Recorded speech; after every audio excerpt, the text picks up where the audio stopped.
I know that we're getting older. I know that it's our 35th reunion because I had to jot everything down and look at the big letters. I wasn't with you last night. I was celebrating Father's Day early with my mom and dad, but that turned out to be fortuitous because I was sharing with them that I was asked to speak at our class reunion, but I was really struggling with what to say. And my mom said, "Oh, that's easy. Just tell about the time in 1980. You know, that was a what?" My wife sounded like, could you just come up here and hold my notes?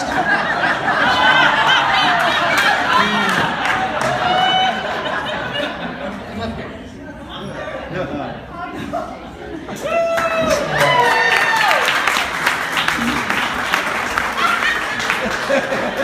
Can you hold my notes?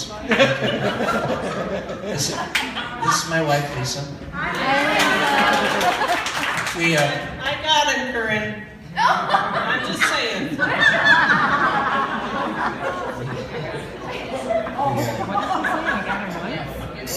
We just celebrated our 25th wedding anniversary. We went to England, and it reminds me about the time that I proposed marriage to Lisa. We were living in St. James, Minnesota. She was a school teacher. I picked her up at her school. I drove her downtown St. James. I went to the Princess Theater in downtown St. James and worked it out with the owner. And so there on the marquee it said, "Lisa, will you marry me, Vic?" I pulled over to the side of the road. I gave her a ring and asked her to marry me. And through her tears, she said what I'll never forget. She said, "Is my mascara running?" You girls get that. Ladies of the 80s, it was the hair and the mascara. But to be honest with you, a quarter of a century later, I have no memory if she ever answered the question. So I was just wondering, honey, will you marry me? Yeah, well, maybe, but that preacher I hired was a fake, you know, so it's all illusions. I hope the answer is yes, because we have 2 children. In any event, I was with my... What? In any event, I was with my mom and dad last night, and I told them that I was really struggling with what to say tonight. And my mom said, oh, just tell them about the time in 1980. It was election year, you know, and remember, Tom Hips and Gordy Overing were Tom and Gordy? Yeah. Yes, they will verify that this is a true story. One night in October of that year, they went around in Winona and they stole at least 30 political campaign signs. Do you remember that? And during the night, without waking my parents, they planted every single one of them in the lawn. So when my parents woke up, the front lawn looked like a graveyard. And then my dad chimed in and said, oh, I can do one better. Remember that same year we decided to take a family vacation only to get back to find that Tom and Gordy had posted a for sale sign in our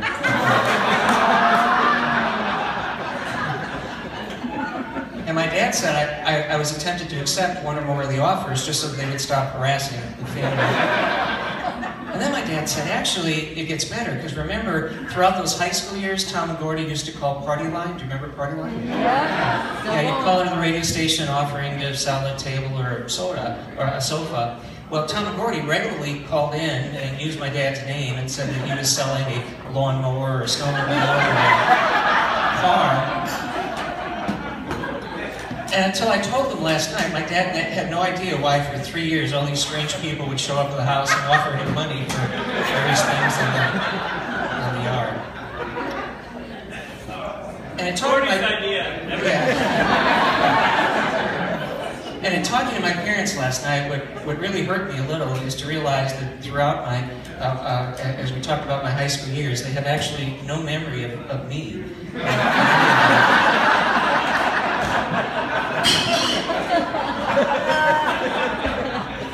Instead, all of their memories center around Tom and Gordy violating various provisions of Minnesota's penal code. What struck me, though, is the change in my parents' attitude. 35 years ago, Mom and Dad were not always amused by the practical jokes of my friends. Today, they find these memories extraordinarily funny. In fact, they find them so funny that the next time I need to cheer up my mom and dad, I'm going to remind them of the many times Tom and Gordy crossed the river and also violated the Wisconsin penal code.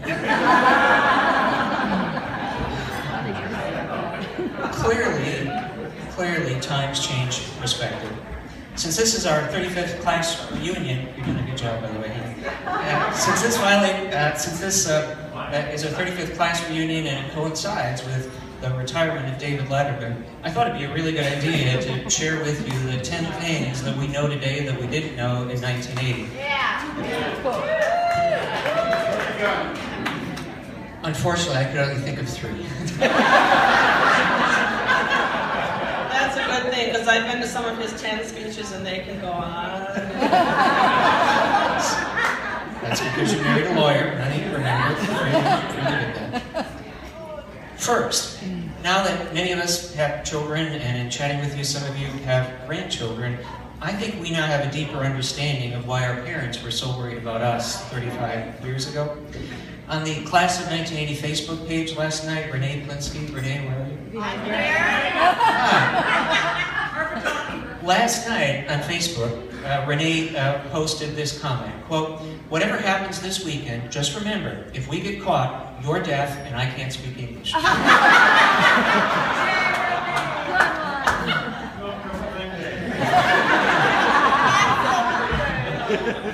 Of course, we learned that sentiment 35 years ago, and so when we had teenagers of our own, and some of you currently have teenagers, we now have a deeper appreciation of the worries and the love of our own moms and dad. Second, many of us now understand what real love is. As teenagers then or now, kids often think of love as going to bed with someone, but we now realize that love is getting up with someone. Real love is getting up with someone and sharing the myriad mundane routines of life. Real love includes mortgages and mowing lawns and cleaning toilets. Real love comes when you finish each other's sentence and you can't imagine a time without her or him. And if you have not known this sort of love, then I would urge you tonight to check out the reunion booklet and find someone who had a crush on you 35 years ago.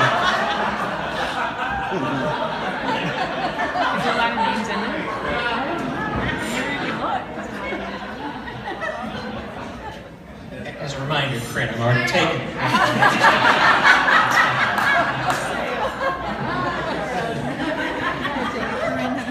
On the way over, I told Lisa how nervous I am to speak always at the reunion, and she said, "Well, imagine how nervous Corinne is."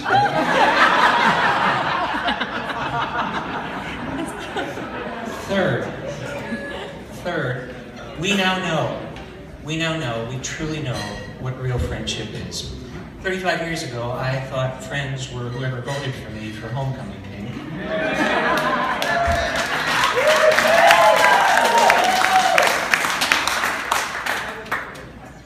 Say that. I would have totally voted for you. Yes.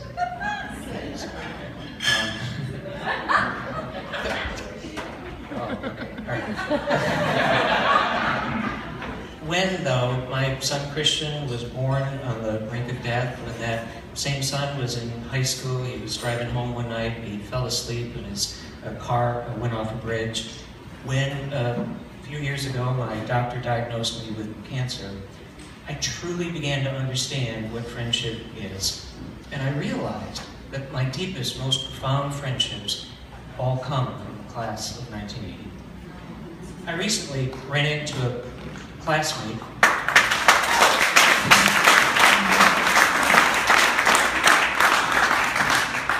By the way, my son survived, and I'm now 3 years free of cancer.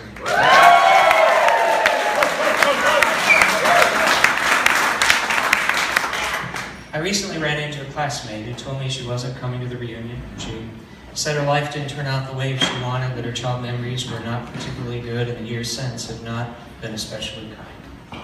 If you come here tonight harboring similar thoughts or experiences, then look around. Look around at all the classmates that are here tonight and know that you are loved, and know that for at least tonight, your friends are not on Facebook, they are surrounded you. Absolutely.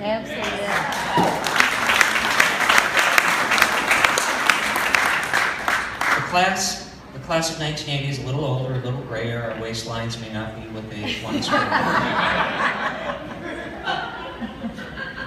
Mine's pretty good.